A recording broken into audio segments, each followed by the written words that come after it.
about the next concept. The next concept which I am going to explain to you, that is accounting period concept.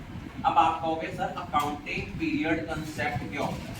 हम लोगों ने going concern concept में ये assume किया था कि business will continue for an indefinitely long period of time. Business की life का नहीं पता, लेकिन इन रियलिटी रियल पोजीशन हमें बिजनेस की तभी पता लगती है जब हम बिजनेस को वाइंड अप करते हैं।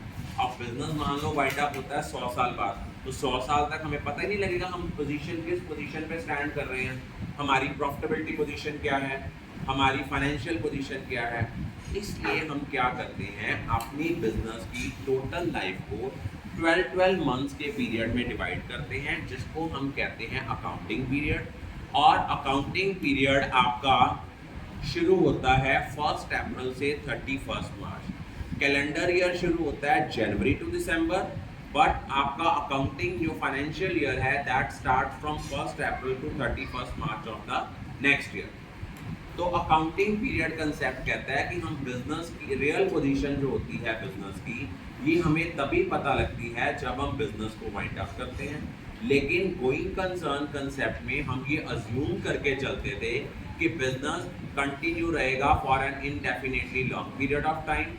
सो हम बिजनेस की पूरी लाइफ को 12 मंथ्स के पीरियड में डिवाइड करते हैं, जिसको हम अकाउंटिंग पीरियड कहते हैं।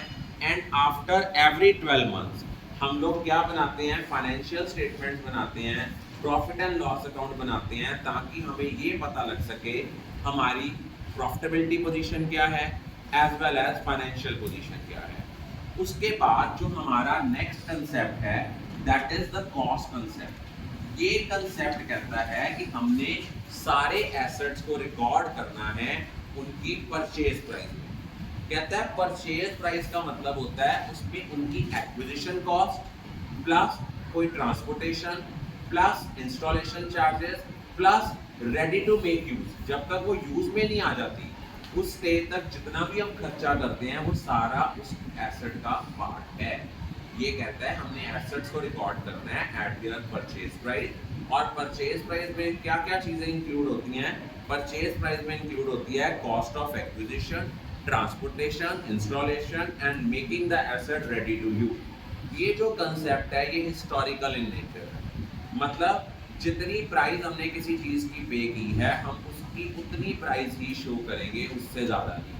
हो सकता है हमारे पेरेंट्स ने, हमारे ग्रैंड पेरेंट्स ने कोई प्रॉपर्टी 50,000 की खरीदी हो अपने घर में, आज उसकी कीमत 50 करोड़ रुपया हो गई, लेकिन बुक्स ऑफ अकाउंट्स में तो still it is showing that ₹50,000। It means जो हमारी बिजनेस बुक्स ऑफ अकाउंट्स हैं that are not showing the true picture of financial statement. उसके बाद हमारा नेक्स्ट जो कंसेप्ट है वो कंसेप्ट है रेवेन्यू रिकॉग्निशन कंसेप्ट, या हम लोग इसको दूसरा नाम देते हैं realisation concept. Revenue recognition concept क्या होता है?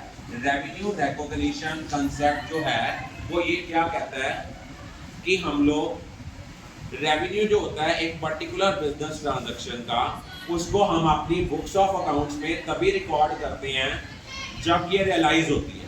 और रियलाइज कब होती है? मान लो आपने कोई ट्रांजैक्शन की, सेल हो गई, आपने इसको रिकॉर्ड कर लेना है, चाहे पैसे उसके 2 महीने बाद आए, 10 महीने बाद आए।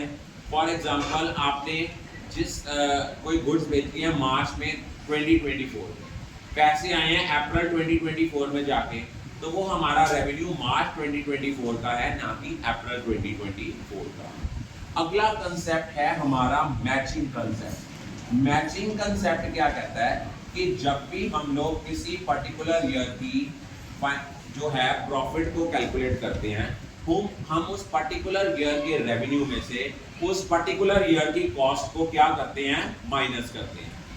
और हम लोगों ने जब हम पर्टिकुलर ईयर के रेवेन्यू की बात करते हैं, उस साल में जितना भी हमारा रेवेन्यू है whether it has been received और नॉट, हम उसको कंसिडर कर लेते हैं।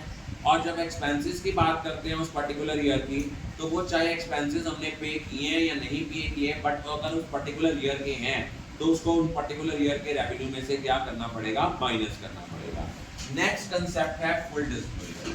फुल डिस्क्लोजर कंसेप्ट क्या है?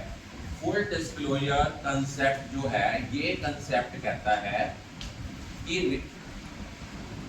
जितनी भी मटेरियल और रेलेवेंट इंफॉर्मेशन है फाइनेंशियल परफॉर्मेंस के रिलेटेड, इनको आपने अपनी बुक्स ऑफ अकाउंट्स में प्रॉपर रिकॉर्ड करना है, ताकि यूजर्स जो हैं वहाँ से करेक्ट स्टेटमेंट फाइंड आउट कर सकें, उनको बिजनेस की रियल जो है प्रॉफिटेबिलिटी और फाइनेंशियल पोजीशन के बारे में पता लग सके। इन चीज़ों को इंश्योर करने के लिए कंपनीज एक्ट 2013 और एज पर उन्होंने क्या किया हुआ है, बैलेंस शीट का फॉर्मेट बताया हुआ है कि किस फॉर्मेट में आपने बैलेंस शीट बनानी है, किस फॉर्मेट में आपने अपना statement of profit and loss बनाना है, ताकि जो अगर आप अपनी इंफॉर्मेशन जो है वो यूजर्स को प्रेजेंट करो तो वो वहाँ से रियल एस्टिमेट लगा सकें, रियल एनालिसिस कर सकें। I think all of you are clear about